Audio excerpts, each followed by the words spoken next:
नक्सलियों पर प्रहार लगातार जारी है। बीजापुर सुकमा में सुरक्षा बलों को बड़ी सफलता हाथ लगी है और 18 नक्सली बीजापुर में गिरफ्तार कर लिए गए हैं। बता दें 3 नक्सलियों ने सरेंडर भी कर दिया। सुकमा में 4 नक्सली गिरफ्तार किए गए हैं।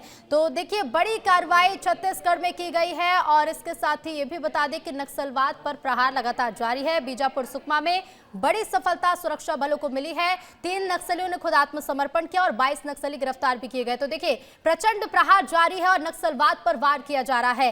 किस जगह पर कितने नक्सलियों ने सरेंडर किया और कितने नक्सली गिरफ्तार किए गए वो भी आपको बताते हैं। तो देखिए बीजापुर में 18 नक्सली गिरफ्तार किए गए हैं और इसके साथ ही आपको ये भी बता दें कि सुकमा से भी 4 नक्सलियों को गिरफ्तार किया गया और इसके साथ ही 3 नक्सलियों ने आत्मसमर्पण भी किया है। तो बीजापुर में जहां 18 नक्सली गिरफ्तार हुए, 3 नक्सलियों ने आत्मसमर्पण कर दिया, तो वहीं सुकमा में 4 नक्सली गिरफ्तार हुए हैं। इसके साथ ही साल 2025 में नक्सलियों पर एक्शन किस तरह से लिया जा रहा है वो भी आपको बता दें, क्योंकि नक्सलवाद पर प्रहार लगातार जारी है। 2025 के आंकड़े क्या कहते हैं वो भी जान लीजिए। एनकाउंटर अब तक 20 हो चुके हैं 2025 में, यानी कि 1 जनवरी 2025 से अब तक 28 फरवरी 2025 तक 90 एनकाउंटर हो चुके हैं। 68 नक्सलियों को गिरफ्तार किया जा चुका है, तो वहीं 26 नक्सली आत्मसमर्पण कर चुके हैं, 26 नक्सली सरेंडर किए जा चुके हैं और ये आंकड़ा लगातार बढ़ता जा रहा है। चलिए अब आपको 4 तस्वीरें दिखाते हैं। 4 तस्वीरें देखिए।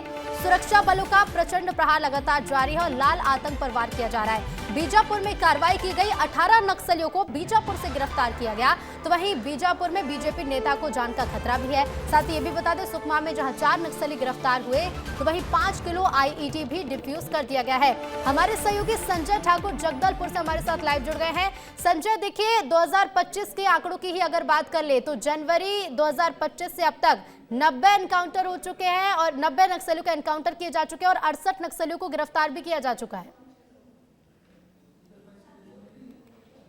बिल्कुल, देखिए तो नक्सलवाद पे, नक्सल संगठन पे फोर्स का, सरकार का चौतरफा दबाव जो है वो बन रहा है। लगातार बड़े इनकाउंटर किए जा रहे हैं। दूसरी ओर क्योंकि फोर्स द्वारा जो है नक्सलियों के कोर इलाके में बड़े ऑपरेशन चल रहे हैं, तो नक्सली मारे भी जा रहे हैं, बड़ी संख्या में नक्सली गिरफ्तार भी हो रहे हैं। और क्योंकि प्रशासन लगातार इस बात को कह रहा है, सरकार लगातार इस बात को कह रही है कि आप वापस मुख्यधारा में आइए, अगर आप जंगलों में रहते हैं तो आपके पास कोई रास्ता नहीं बचेगा, हमें आपका इनकाउंटर करना ही होगा। ऐसे में जब फोर्स सीधी चेतावनी देती है, सरकार सीधी चेतावनी देती है और उस पर राज्य के गृह मंत्री, केंद्र के गृह मंत्री ये बात कहते हैं कि आप वापिस आइए, आप बताइए आपको क्या कुछ चाहिए, हम आपको सारी चीजें देंगे, तो मनोवैज्ञानिक दबाव भी नक्सल संगठन पे बनता है। यही वजह है कि बड़ी संख्या में नक्सली सरेंडर कर रहे हैं। दूसरी ओर क्योंकि लगातार नक्सलियों की गिरफ्तारी की जा रही है, तो आमतौर पर तो ऐसा माना जाता है कि बस्तर में 10,000 छोटे बड़े कैडर के नक्सली सक्रिय हैं। पिछले अगर 14 महीनों की बात की जाए तो लगभग 2500 नक्सलियों को गिरफ्तार किया गया है, या उन्होंने सरेंडर किया है या उनका इनकाउंटर हुआ है। यानी कि 25% नक्सलियों को सरकार ने नक्सलवाद से दूर किया है। ऐसे में जो मार्च 2026 की डेडलाइन है, क्योंकि उसमें अब सिर्फ 1 साल का वक्त बचा है, ऐसे में ऑपरेशन और अधिक तेज होंगे क्योंकि समय कम बचा है और एक बहुत बड़ी लड़ाई जो है अभी सरकार को और फोर्स को लड़नी है। यही वजह है कि लगातार सुकमा, बीजापुर, दंतेवाड़ा, नारायणपुर, ये सभी जो नक्सल प्रभावित जिले हैं, इन जिलों में लगातार फोर्स ऑपरेशन कर रही है, बड़े ऑपरेशन चलाए जा रहे हैं। लगातार नक्सलवाद को खत्म करने के लिए फोर्स आगे बढ़ रही है।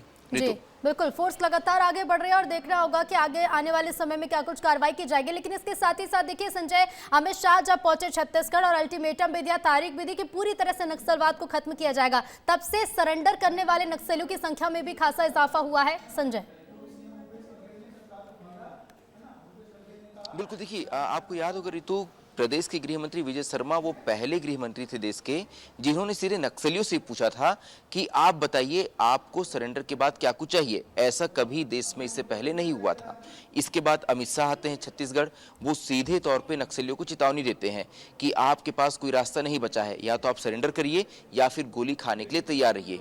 यही वजह है कि फोर्स लगातार जो बड़े ऑपरेशन चला रही है, सरकार द्वारा लगातार अपनी सरेंडर पॉलिसी में सुधार किया गया है।